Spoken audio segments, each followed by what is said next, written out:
Assalamualaikum warahmatullahi wabarakatuh. Apa kabar teman-teman semua? Selamat datang di channel Nahda Anum.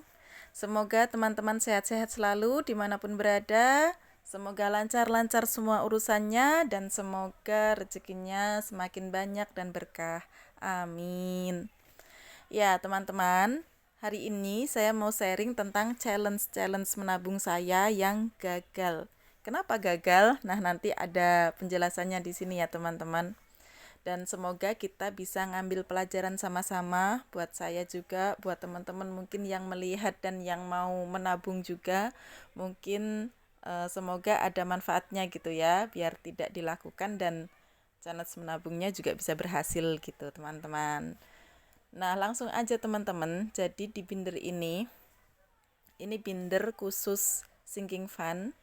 Ada beberapa challenge yang sedang saya lakukan juga. Di sini ada beberapa challenge yang udah nggak saya lakukan lagi. Ini challenge-challenge yang gagal.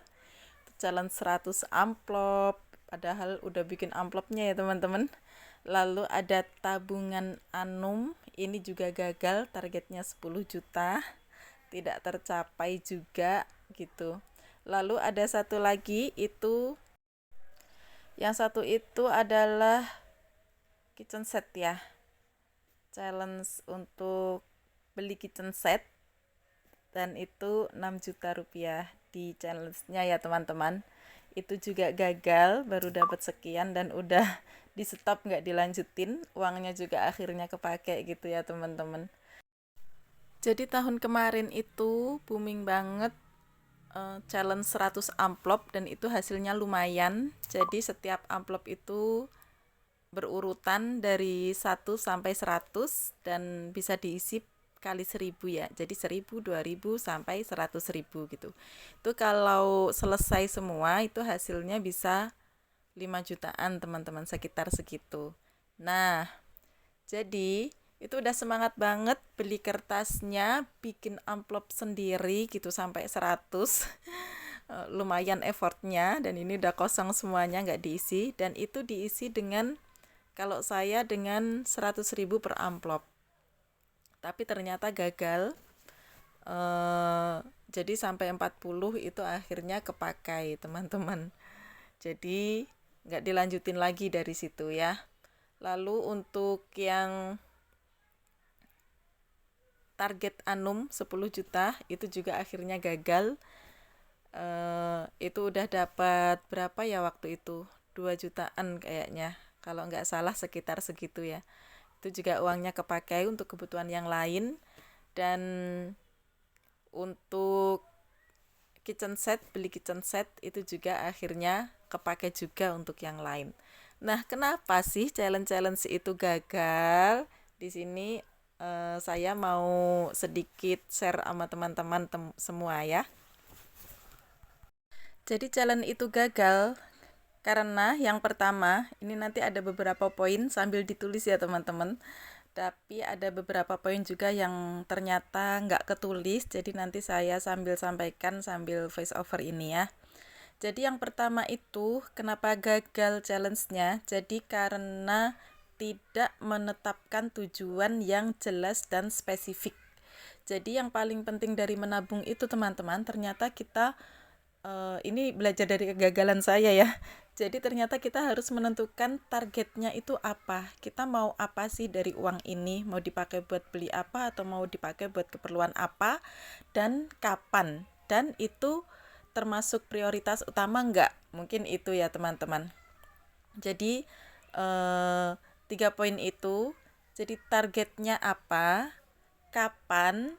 Dan termasuk prioritas enggak? Itu penting sekali untuk keberhasilan dari challenge menabung. Lalu yang kedua, kenapa gagal? Yang kedua adalah target yang langsung tinggi. Sementara kita baru pemula yang baru belajar menabung, tapi sudah langsung menetapkan target yang terlalu tinggi gitu, yang kita udah semangat nih, ngerasa bisa, ngerasa mampu gitu.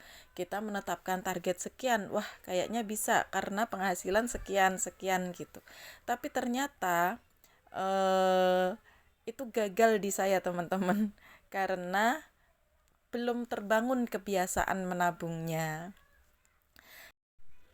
Lalu ke poin yang ketiga adalah kurang termotivasi karena lama berhasilnya. Karena targetnya yang terlalu tinggi. Jadi motivasinya kurang, nggak ada semangat untuk nabungnya, nggak ada semangat untuk berhematnya gitu teman-teman. Dan di poin yang keempat ini adalah bosan. Jadi udah lama akhirnya kita ngerasa bosan, males gitu. Terus akhirnya kepake untuk yang lain, untuk merasa karena kemarin sudah berhemat jadi ngerasa pengen self reward karena dipakai untuk yang macem-macem gitu akhirnya ya teman-teman.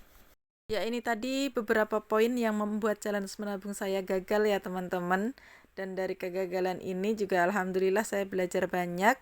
Jadi memang selalu ada hikmah di balik kegagalan itu ya teman-teman. Nah, sekian aja teman-teman cerita tentang challenge menabung saya yang gagal.